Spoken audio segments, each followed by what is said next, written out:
In this video, we are going to see main benefits of API Gateway pattern. So the API Gateway pattern provides several benefits. Since we accommodate the client request and route the internal microservices, we can handle main useful features into API Gateway. The first feature is reverse proxy and gateway routing. This is part of gateway routing pattern features. The API Gateway provides reverse proxy to redirect requests to the endpoints of the internal microservices. Usually, it is using layer 7 routing for HTTP requests for request redirection.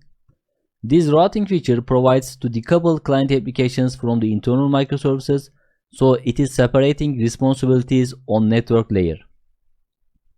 Another benefit is abstracting internal operations. API Gateway provides abstraction over the backend microservices, so even there is change on backend microservices, it won't be affect to the client applications.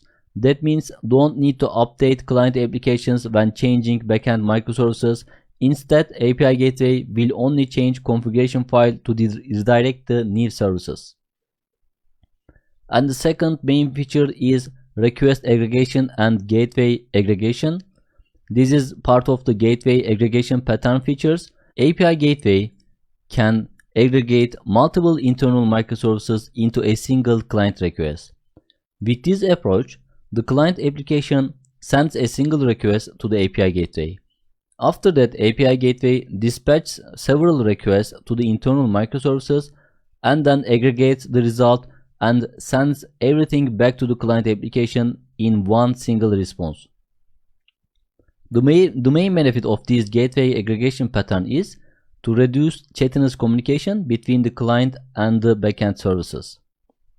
Another main benefit is cross-cutting concerns and gateway offloading.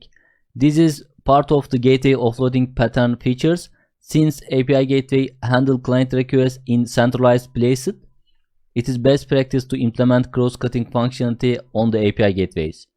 The cross-cutting functionalities could be authentication, authorization, service discovery, integration, response caching, retry policy, circuit breaker, and other operations for resilience, rate limiting, throttling, load balancing, logging, tracing, correlation, and IP alloy listing, and so on. You can find all cross-cutting concerns that can be handled from the API Gateway in this list.